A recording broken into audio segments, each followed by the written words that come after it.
Maoist Rebel News fans, there's some very, very shocking news coming out of North Korea and China right now.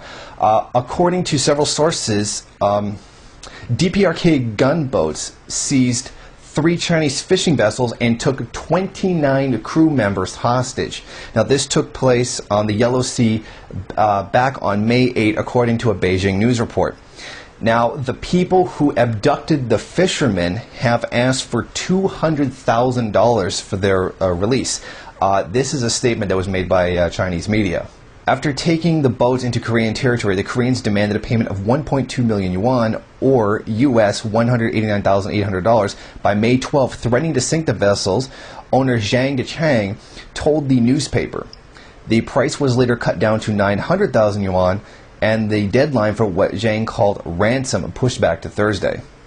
While both sides have remained relatively quiet, Chinese Foreign Minister Hong Li said this: "Close contact with North Korea through the relevant channels, and that the problem will be appropriately solved as soon as possible." Other sources in the Chinese media also had this to say. Sun Kai-hai, the owner of the 3 fishing boats hijacked in the Chinese section of the Yellow Sea on May 8 and dragged the DPRK waters to the DPRK gunboat, which has the ship number 189 painted on the side, was manned by armed men in blue hats and uniforms. The gunboat size is similar to Chinese maritime surveillance boats, and it seems to have about 1,000 horsepower, he said, mentioning that he was not on the boat when the seizure took place. However, Chinese media and some independent media have said it's not actually clear whether these actions, supposedly by DPRK Navy, were actually sanctioned by the government. At this time, it's not really known whether or not the DPRK government is actually behind this.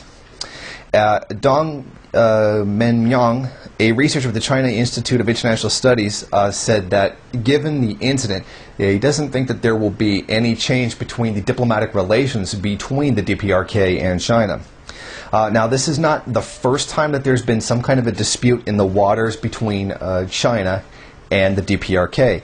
Previously, back in June 2010, Korean border guards opened fire on suspected Chinese smugglers and actually ended up killing 4 of them. Now, a lot of people, some people have initially, like various Western media outlets, have gone ahead and said that they think that this is North Korea just taking some Chinese fishermen hostage, which to me makes absolutely no sense. Why would you do this to basically your only trading partner? It would irreversibly affect the relations between the two nations, and given the importance of the Chinese to the DPRK, that makes absolutely no sense. It is nothing short of an insanely suicidal measure. So I don't believe the government just went out and abducted these people and held them for ransom, threatening their only source of trading. It would just seem absolutely insane. Without the full information of what's actually going on in this situation, I personally do believe that this is very likely some kind of corrupt general. It would seem like some corrupt individual within the DPRK military, and there are corrupt people in every military that have ever existed, has taken advantage of a situation and is trying to hold them ransom.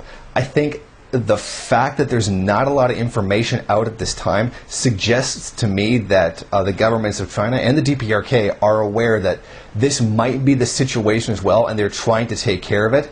They're probably trying to gather up enough information to go after the people that are doing this, and well, you can kind of imagine what's going to happen to them when they get caught.